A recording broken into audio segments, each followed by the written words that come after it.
আসসালামু আলাইকুম। দক্ষিণ কোরিয়া থেকে আমি রাসেল আহমেদ রাজু আজকের ক্লাসে আপনাদেরকে স্বাগতম জানাচ্ছি। আজকের ক্লাসে আমরা আলোচনা করব কোরিয়ান ভাষার গ্রামারের একটা গুরুত্বপূর্ণ অংশ র এর ব্যবহার।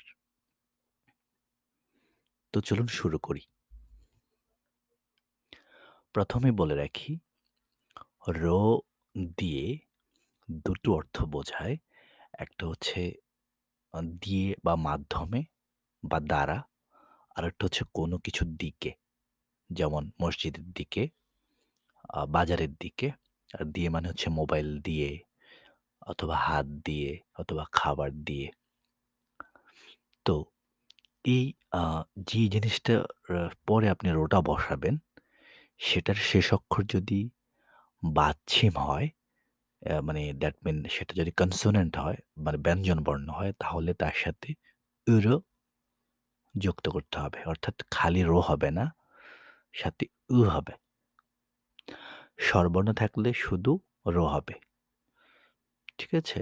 মানে তো চলুন আমরা হচ্ছে সামনের দিকে আগাই।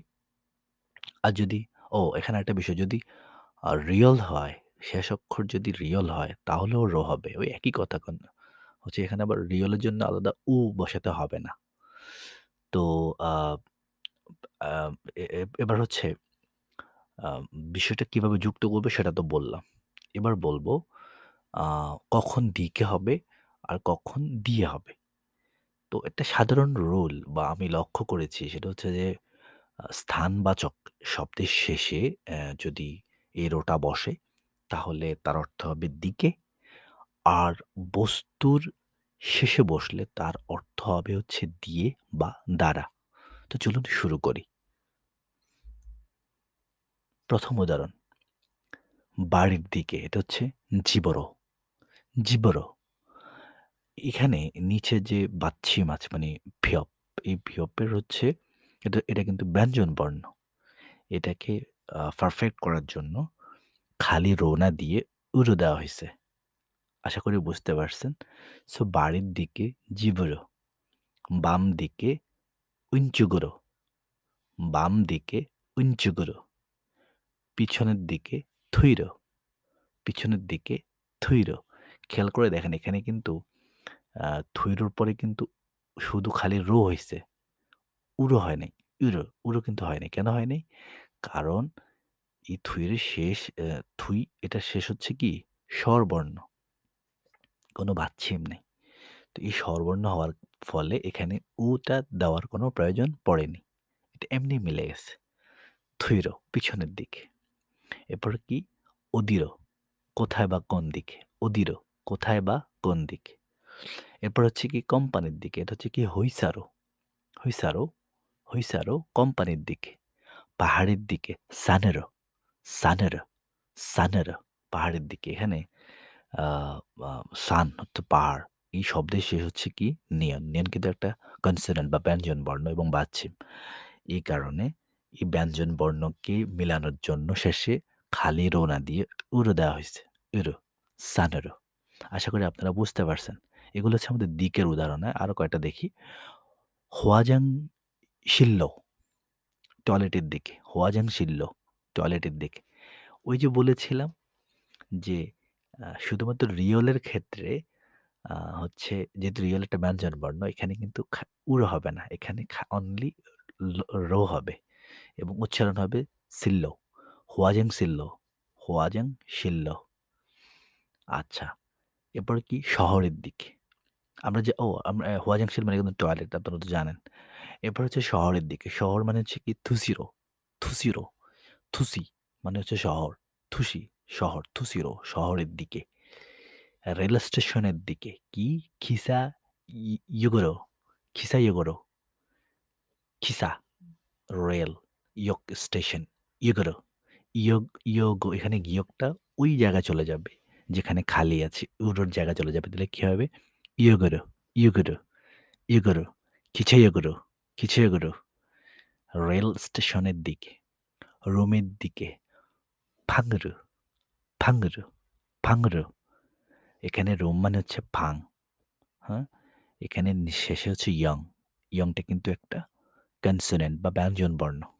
এই ব্যঞ্জনবর্ণকে পরিপূর্ণতা দেওয়ার জন্য অনলি রো না হয়ে রয়েছে ভাঙর রোমের দিকে, ফার্মেসির দিকে ইয়াগ্গুগুরো ইয়াগ্গুগুরো, ফার্মেসির দিকে ইয়াগ্গুগুরো, ফার্মেসির দিকে অফিসের দিকে সামোসিল্লো সামোসিল্লো, অফিসের দিকে সামোসিল্লো। আচ্ছা, দিকের উদাহরণগুলা আমরা দেখলাম। এবার হচ্ছে আমরা একটু কিছু বাক্য তৈরি করে দেখি, হ্যাঁ? কেমন হয়? হাসপাতালের দিকে যাই। 병원으로 가요. 병원으로 가요. 병원 মানে হাসপাতাল। 병원으로 হাসপাতালের দিকে। 가요 মানে যাই। বাজারের দিকে যাই। 시장으로 가요. 시장으로 가요. 시장 মানে বাজার। 시장으로 বাজারের দিকে। 가요 মানে যাই। কারখানার দিকে যাই। 공장으로 가요. 공장으로 가요. 공장 মানে কারখানা। 공장으로 কারখানার দিকে। ব্যাংকের দিকে যাই। 은행으로 가요. 은행으로 가요. 은행 মানে ব্যাংক। 은행으로 ব্যাংকের দিকে। পার্কের দিকে যাই। 공원으로 가요. 공원으로 가요. 공원 মানে পার্ক। 공원으로 পার্কের দিকে। এরপরে কি রেস্টুরেন্টের দিকে যাই। 식당으로 가요. 식당으로 가요. রেস্টুরেন্টের দিকে যাই। এবার দিকে তো শেষ। এবার হচ্ছে আমরা দিয়ে বা মাধ্যমে এটা কিভাবে তৈরি হয় রো দিয়ে সেটার অনেকগুলো উদাহরণ দেখব। কেমন? তো চলুন শুরু করি। প্রথম হচ্ছে কি হাত দিয়ে। 스누르 스누르 হাত দিয়ে। 스누르 সুন মানে হাত। 스누르 হাত দিয়ে। এখানে সুন এই শব্দটার শেষে হচ্ছে নিয়ন। নিয়ন একটা কনসোনেন্ট বা ব্যঞ্জন বর্ণ। এই ব্যঞ্জন বর্ণ বসার কারণে অনলি রো না হয়ে হয়েছে। হ্যাঁ? আশা করি এটা আপনারা অলরেডি বুঝে গেছেন। পেন্সিল দিয়ে ইয়ন ফিলল। ইয়ন ফিলল। পেন্সিল দিয়ে ইয়ন ফিলল। আমি বলেছিলাম শব্দের শেষে যদি রিয়েল থাকে তাহলে সেটা রো হবে এবং উচ্চারণ হবে ল এর মতো। ইয়ন ফিলল। পেন্সিল দিয়ে। বাঁশ দিয়ে ফসর ফসর বাঁশ দিয়ে। আমরা জানি ফস মানে বাঁশ, রো মানে দিয়ে, ফসর বাঁশ দিয়ে। আঙ্গুর দিয়ে, আঙ্গুর মানে হচ্ছে ফদ। আঙ্গুর দিয়ে ফদর ফদর আঙ্গুর দিয়ে। ছুরি দিয়ে বা ছুরির মাধ্যমে সেটা কি খিল্লাও। খিল মানে ছুরি। খিল্লাও ছুরি দিয়ে বা ছুরির মাধ্যমে। ট্যাক্সি দিয়ে ট্যাক্সিরো ট্যাক্সিরো ট্যাক্সি দিয়ে ট্যাক্সিরো। ট্যাক্সি মানে ট্যাক্সি আমরা জানি, রো মানে দিয়ে। আর কিছু উদাহরণ দেখি সেটা হচ্ছে কি হাগিওয়ে ফসরু খায়। বাস দিয়ে স্কুলে যাই। বাস দিয়ে স্কুলে যাই। এখানে হাগিওয়ে বাস দিয়ে ফসরু সরি হাগিওয়ে স্কুলে ফসরু বাস দিয়ে খায় যাই। হাগিওয়ে ফসরু খায়। এবার হচ্ছে কি 공항에 택시로 가요. 공항에 택시로 가요. ট্যাক্সি দিয়ে এয়ারপোর্টে যাই। ট্যাক্সি দিয়ে এয়ারপোর্টে যাই। জুসুরু এখানে কি সরি বললাম না তো 공항 মানে হচ্ছে এয়ারপোর্ট। 공항에 এয়ারপোর্টে 택시로 ট্যাক্সি দিয়ে 가요 যাই। 주스를 포도로 만들어요. 주스를 포도로 만들어요. 만들어요. আঙ্গুর দিয়ে জুস বানাই। আঙ্গুর দিয়ে জুস বানাই। এখানে জুসরুল মানে হচ্ছে জুস। এখানে জুসকে স্পেসিফিক করা হয়েছে তাই রুল হয়েছে। ফদো মানে হচ্ছে আঙ্গুর। ফদরও আঙ্গুর দিয়ে মান্দুরয় তৈরি করা। আমরা জানি মান্দুল মানে হচ্ছে তৈরি করা। মান্দুরয় তৈরি করি। সো এখানে বলা হচ্ছে কি আঙ্গুর দিয়ে জুস বানাই। এখানে ফদরও আঙ্গুর দিয়ে। আচ্ছা, এখানে এবার কি 손으로 만들어요. হাত দিয়ে বানান বা হাত দিয়ে বানাই। এখানে হাত দিয়ে বানাই হবে। আ 손으로 만들어요. হাত দিয়ে বানায়। 연필로 써요. পেন্সিল দিয়ে লিখুন। 연필로 써요. পেন্সিল দিয়ে লিখুন। এ এরপর কি? এরপর হচ্ছে 밥을 숟가락으로 먹었어요. 밥을 숟가락으로 সরি 숟가락으로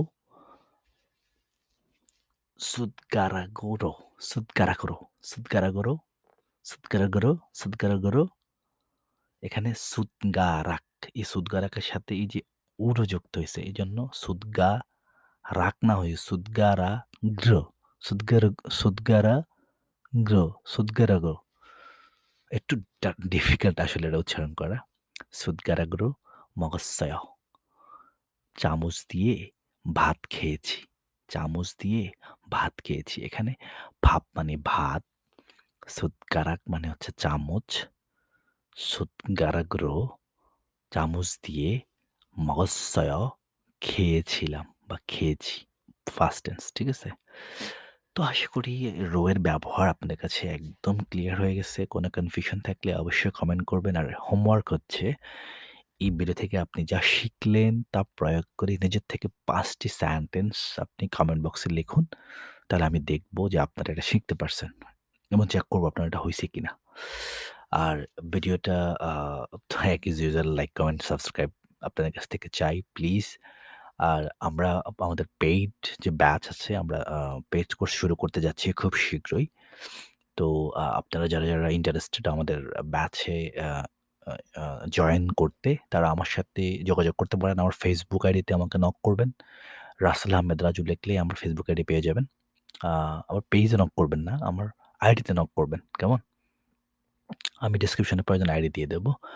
আর হচ্ছে আমাদের যে ব্যাচ আমরা ২ জন মিলে একসঙ্গে আরকি এটা শুরু করছি বিএম সায়েম ভাই সহ।